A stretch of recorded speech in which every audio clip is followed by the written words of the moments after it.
Hello children, in today's class we are going to discuss the properties of multiplication of integers. In previous class we have studied how to multiply integers and the next step is to understand its properties. Shall we go to properties? The first property is closure property. Let us first check what is the meaning of the word closure. Closure means closed. Remember children, the meaning of the word closure is closed. Let us take an example to make this property more clear. Let us take two integers. Let me take negative 2 and positive 4. I have taken two integers, negative 2 and positive 4. I am going to multiply these two integers.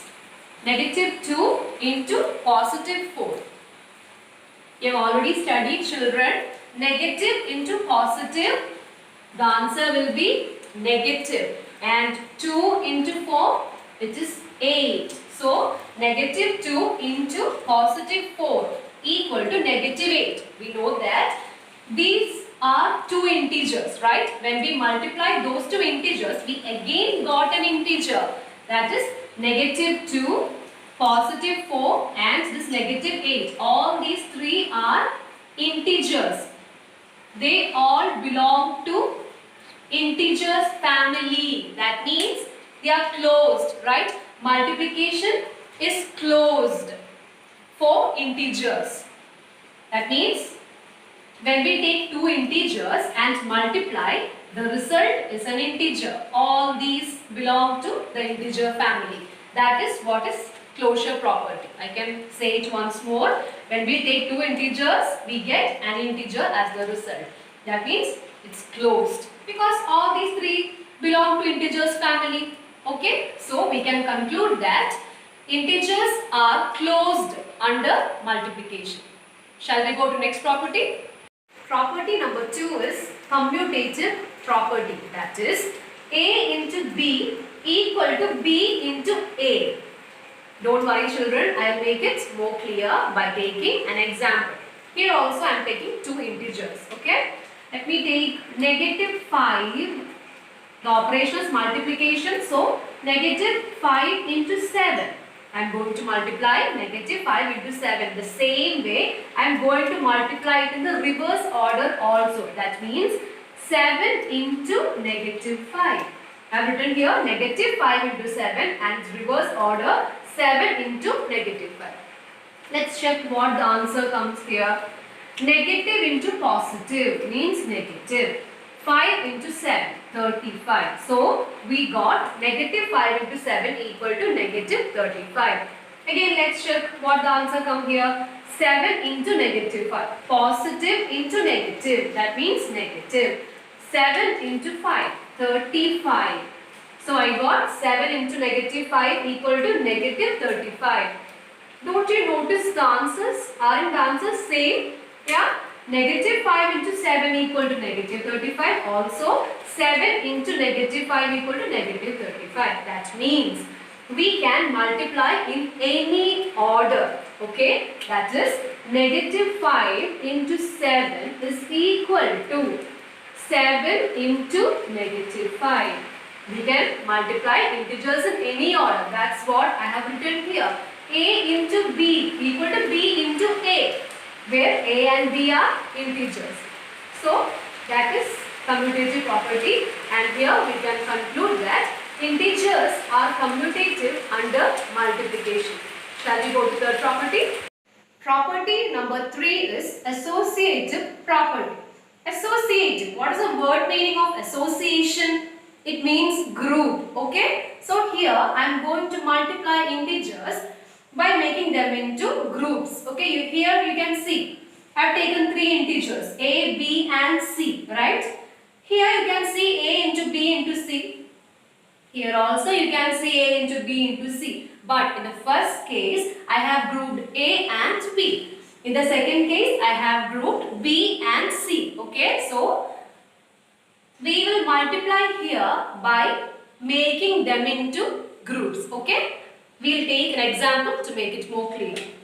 I will take three integers, negative 3, positive 4, negative 2. Here the operation is multiplication. So we have to multiply all these three integers.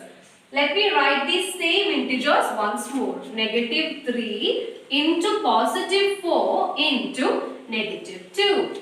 Okay? We are going to find the answer but making them into groups. Okay? In the first case, I am making negative 3 and 4 together. In the second case, I am grouping 4 and negative 2. Let's find the answer, children. Negative 3 into 4. We have to find the answer of the numbers within brackets. Negative 3 into 4. What is the answer, children? Negative 12 into negative 2. What is the answer? I mean the final answer. Negative 12 into negative 2. It is positive 24. Let's find the answer of this case also. Negative 3 into, I have written this negative 3 at first, then the answer of this one. 4 into negative 2. What is 4 into negative 2? It is negative 8. Okay. So finally what comes? Negative 3 into negative 8. It is positive 24. So please notice, children, in this case, in the first case when I grouped negative 3 and 4 and negative 2 alone, we got positive 24. In the second case, when I grouped 4 and negative 2 together and negative 3 alone and then I multiplied, I got the answer positive 24. So from these two cases, what can we understand? We can multiply integers in any order. So that is what I have written here. A into B into C is equal to A into B into C. Okay, so that is associative property. So what can we conclude here? Integers are associative under multiplication. So that is property number 3. Property number 4 is multiplicative identity. Okay, so property number 4 is multiplicative identity. You can see here I have written 1 into A equal to A. Also I have written A into 1 equal to A. It will be more clear to you if I take some examples. Let us take 1 into 2. What is the answer, children? 1 into 2, it is 2 itself. I have multiplied 2 and 1. I got this 2 itself as the answer, right? I can take some more example. Negative 3 into 1. What is negative 3 into 1? It is negative 3 itself. If we multiply negative 3 and 1, we will get this negative 3 itself. I can take one more example for you. 1 into 7. What is 1 into 7? It is 7 itself. So, we have to understand that when we multiply any number by 1, we will get the same number as answer. Okay? So, we have a name for this number 1. 1 is called as multiplicative identity. So, children, please do remember that 1 is called multiplicative identity because when we multiply any number by 1, we will get the same number as answer. So, that is property number 4. So children, let us recall which all properties we have studied in this class. First property was closure property. The second property was commutative property. The third was associative property. And fourth was multiplicative identity. I hope all these 4 properties are clear to you. And you can see one more property written here, that is distributive property, and that is new to you, right? And we will study that property in the next class. So, we will wind up for today. Thank you, children.